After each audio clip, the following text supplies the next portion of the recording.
They just have colds. Stop being so dramatic. My mother-in-law, Diana, scoffed, applying another layer of lipstick while checking her reflection in my hallway mirror. Behind her, my sister-in-law, Madison, was bouncing excitedly, clutching VIP passes to meet some reality TV star I'd never heard of. I stood my ground, arms crossed. The twins have 102-degree fevers. They need constant monitoring and their next dose of medicine in 2 hours. I can't leave the hospital any sooner. One of my patients is in critical condition. My name is Olivia, and at 34, I'm a pediatric surgeon who usually has everything under control. But today, with my 5-year-old twins sick and my husband James away at a medical conference, I was forced to rely on my in-laws for help. A decision I would soon regret. Oh please, Madison rolled her eyes, adjusting her designer outfit. They're sleeping anyway. This is a once-in-a-lifetime opportunity. Skylar James is only doing one meet and greet in the city. The twins' coughing echoed from their bedroom, followed by weak calls for water. I moved to check on them, but Diana blocked my path. We've got this, she insisted, waving me away. You're being overprotective. Kids get sick all the time. When Madison was little, I let her play in the rain with pneumonia, and she turned out fine. I stared at her, horrified. That's not something to brag about. Look, I've written down their medication schedule, emergency contacts, and… Yes. Diana interrupted, snatching the paper from my hand and tossing it on the counter without even glancing at it. We know how to take care of children. Now go save lives or whatever it is you do. I hesitated at the door, every maternal and medical instinct screaming at me not to leave. But with an emergency surgery scheduled and no other options for childcare, I had to trust they'd at least follow basic instructions. Promise me you'll stay with them, I pressed, looking both women in the eye. They really are sick. We promise, Madison chirped, already taking selfies with her VIP pass. Now go, you're going to be late. 4 hours later, in the middle of post-op notes, my phone lit up with a call from Mrs. Chen, my elderly neighbor. My heart stopped when I saw her name. Olivia. Her usually gentle voice was sharp with concern.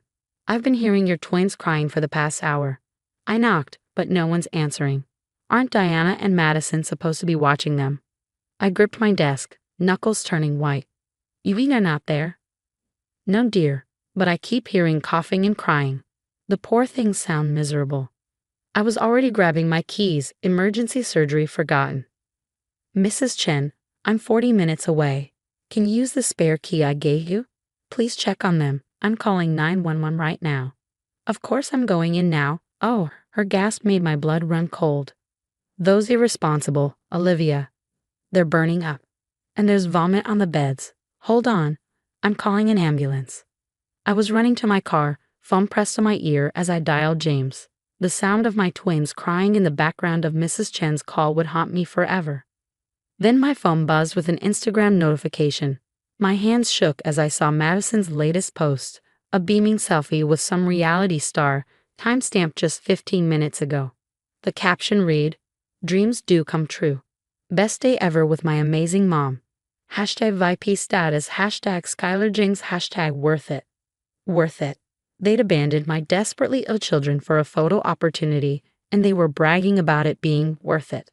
I switched to my messages, firing off a text to both of them. Emergency room. Now, and you better pray my children are okay.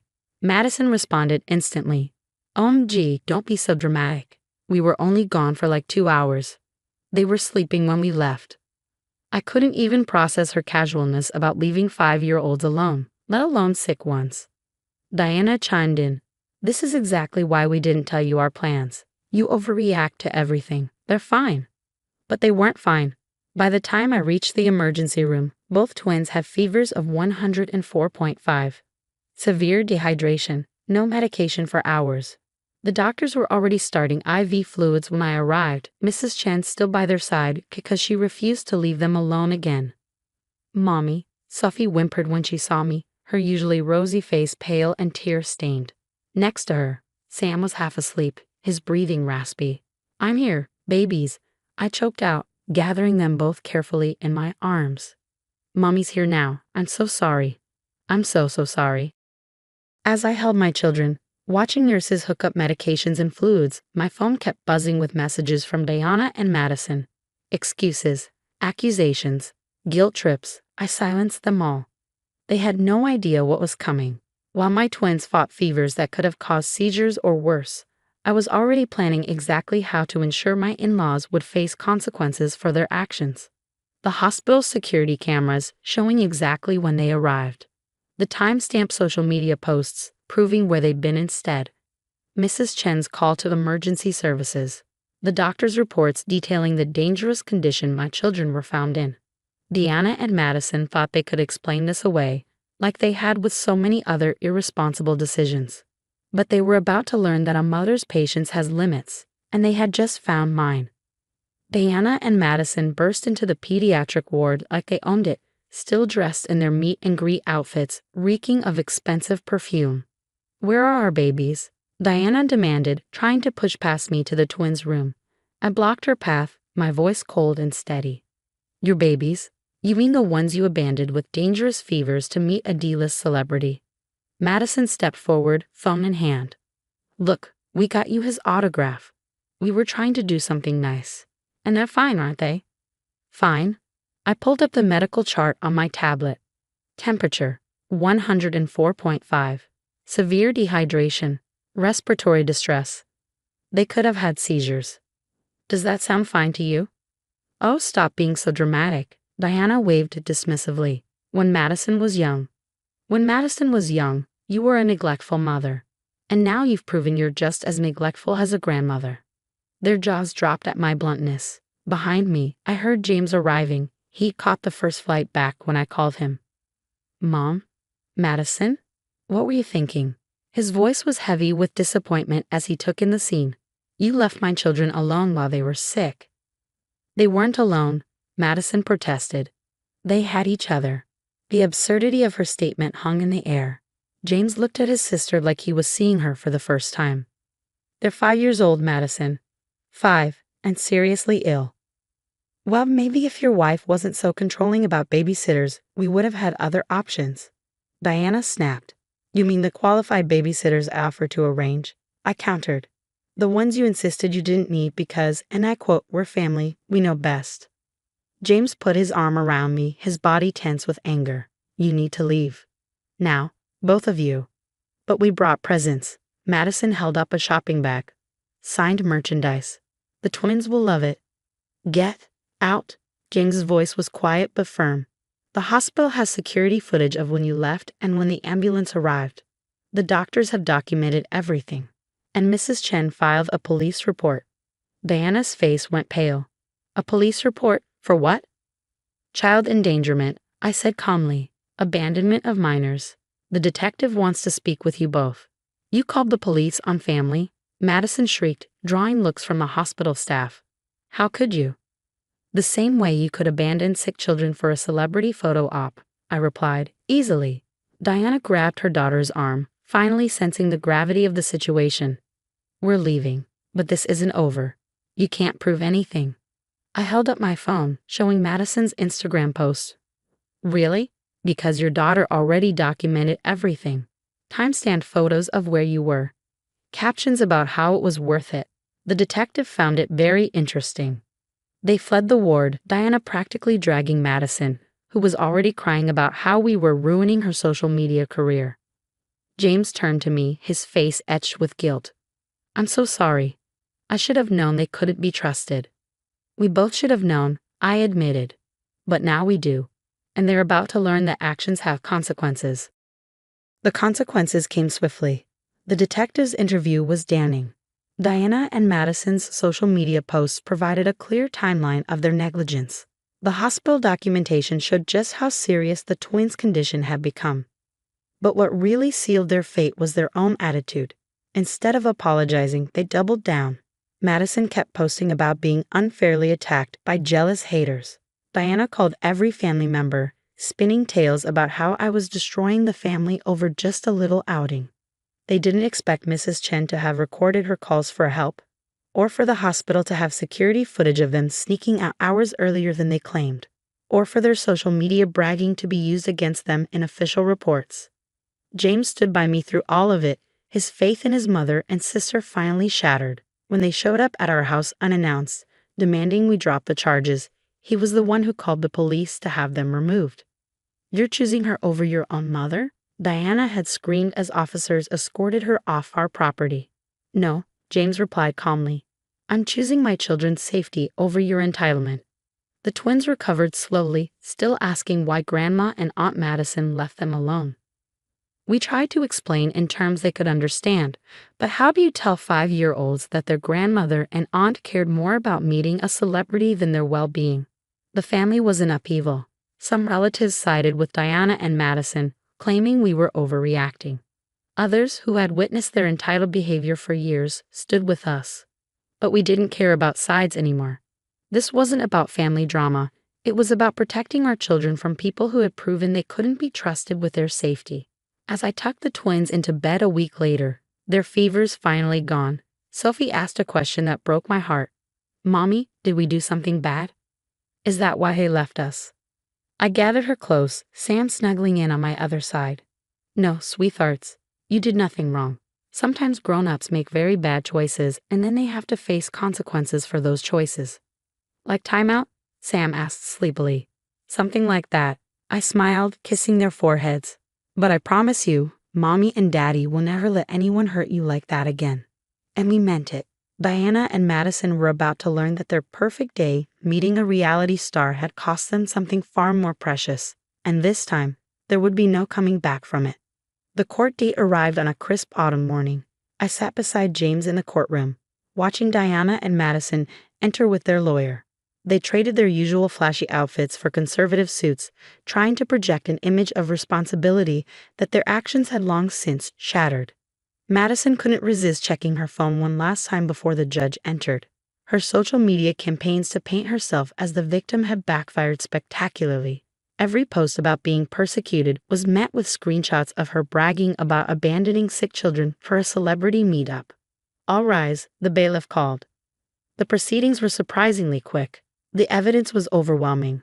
Hospital records, security footage, social media posts, Mrs. Chen's recordings, and their own damning text messages. Their lawyer tried to paint it as a simple misunderstanding. "Your Honor, my clients merely went out for a brief period, believing the children were sleeping safely." A brief period. The judge interrupted, reviewing the timeline. Security cameras show they left at 1:15 p.m. The ambulance wasn't called until 5:45 p.m. That's nearly 5 hours they left critically ill kindergartners alone. Diana stood up, unable to contain herself. "We checked on them through the nanny cam." "The nanny cam that shows you watching them cry through your phones and doing nothing?" The prosecutor asked.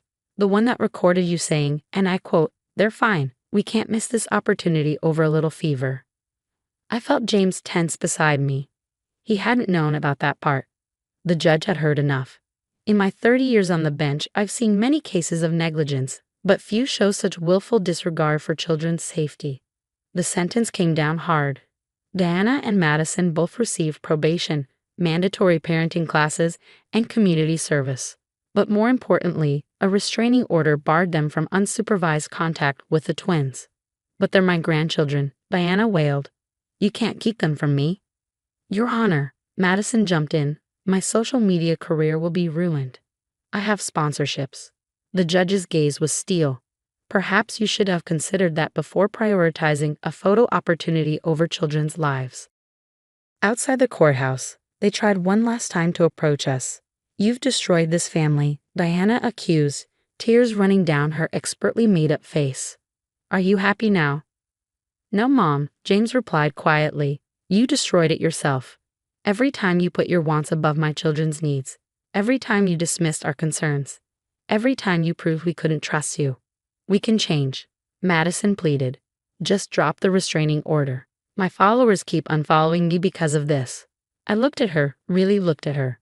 "That's exactly why this was necessary. You're still more worried about your social media than what you did to Sam and Sophie." "They're just kids," she protested. "They won't even remember this." "But we will," James said firmly. "Every fever, every time they're sick, we'll remember who abandoned them when they needed help most." "Goodbye, Mom." "Madison." He took my hand and we walked away, leaving them calling after us. Their voices faded as we drove home to our children, who were being watched by a qualified nanny we'd finally hired. The twins were better now, back to their energetic selves. They still asked about Grandma and Aunt Madison sometimes, but less often as weeks passed. We'd found a child therapist to help them process the abandonment, turning it into a lesson about trust and safety rather than letting it become a trauma. 6 months later, I was organizing the twins' art supplies when I found Sophie's family drawing from school. Diana and Madison weren't in it. When I asked her about it, she shrugged. "They're not our family anymore, Mommy. They made bad choices." Out of the mouths of babes. Diana still tried to make contact occasionally, sending flying monkeys from the family to plead her case. "They've learned their lesson," they'd say. "The restraining order is too harsh." But we stood firm. This wasn't about punishment anymore. It was about protecting our children from people who had proven they couldn't be trusted with their safety. James's cousin Amy, who had sided with us from the start, told us that Diana and Madison had created a new narrative. They were the victims of an overprotective mother who turned their son/brother against them. They never acknowledged their actions, never truly apologized, never showed real remorse. "You know what that means," James said when he heard this. "We made the right decision." A year after the incident, we moved to a new house in a different neighborhood.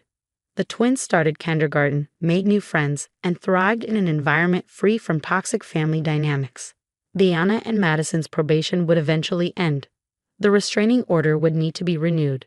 But some things were permanent, like our understanding that sometimes the hardest choices are the most necessary ones. The twins' 6th birthday party was filled with laughter, friends, and family who had proven they deserved to be in their lives. No drama, no guilt trips, no Instagram posts, just genuine love and celebration.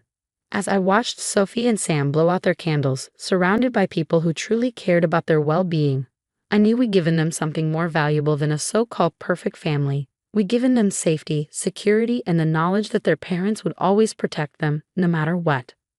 Sometimes the best family isn't the one you're born into or marry into. It's the one you choose to build, one boundary at a time.